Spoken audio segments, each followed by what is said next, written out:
எல்லாருக்கும் வணக்கங்க. இன்றைக்கி கேரட் அல்வா செஞ்சு பார்க்கலாங்க. அதுக்கு ஒரு 1/4 கிலோ கேரட் எடுத்து மெலிசால திருவி செதுக்கி வச்சுருக்கிறேங்க. முந்திரி கொஞ்சம் எடுத்து வச்சுருக்கிறேங்க. இப்போ ஒரு அடுப்பில் ஒரு வானல் வச்சுருக்கிறேங்க. 2 ஸ்பூன் நெய் விட்டுருக்குறேங்க. முந்திரியை அதில் போட்டு பொன்னிறமாக செவக்க வச்சு வறுத்து எடுத்து வச்சுக்கலாங்க.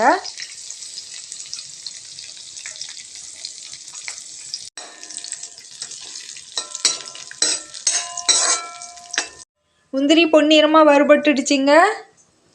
இப்போ இது ஒரு தட்டில் எடுத்து வச்சிடலாங்க.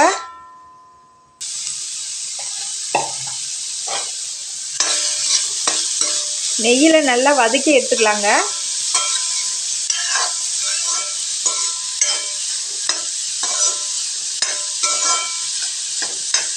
ஒரு 2 நிமிஷம் நெய்யில் நல்லா வதங்கட்டுங்க.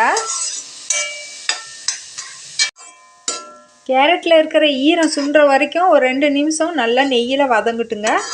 இப்போ நல்லா வதங்கிடுச்சிங்க.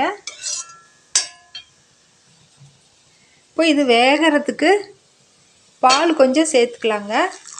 கேரட் எவ்வளோ இருக்குதோ அந்த அளவுக்கு தகுந்த அளவுக்கு நம்ம பால் சேர்த்துக்கலாங்க.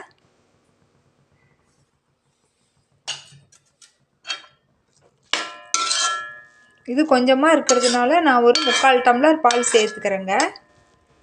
இது இப்போ வேகட்டுங்க.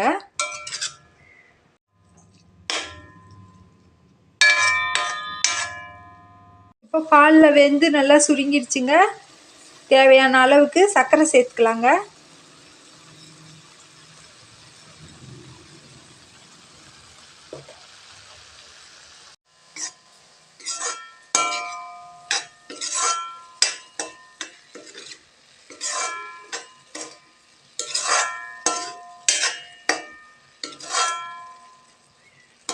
சர்க்கரை கரைஞ்சி நல்லா சுருளாக வதங்கட்டுங்க.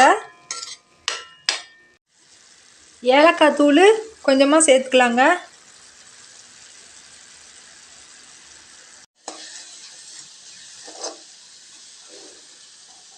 நல்லா சுருளாக வதங்கிடுச்சுங்க.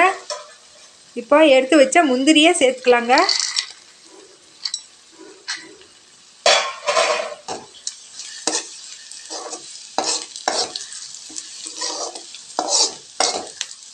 அவ்வளோதாங்க, அடுப்பை நிறுத்திடலாங்க.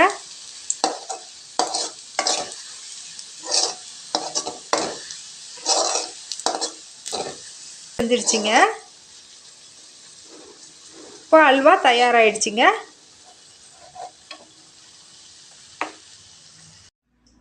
அவ்வளோதாங்க, கேரட் அல்வா இந்த மாதிரி செஞ்சு பாருங்கள். நல்லா ருசியாக இருக்குங்க. இன்னொரு வீடியோவில் பார்க்கலாங்க. நன்றிங்க.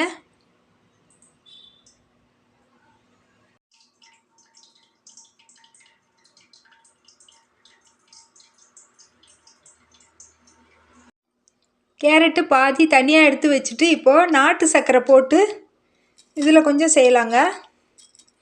தேவையான அளவுக்கு நாட்டு சர்க்கரை சேர்த்துக்கலாங்க. கலர் வேறையாக இருக்குங்க, ஆனால் ருசி நல்லா இருக்குங்க.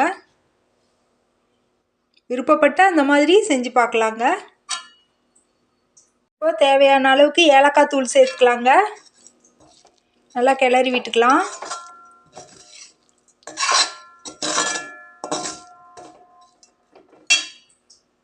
அவ்வளோதாங்க, நாட்டு சர்க்கரையில் கேரட் அல்வா தயாராகிடுச்சிங்க.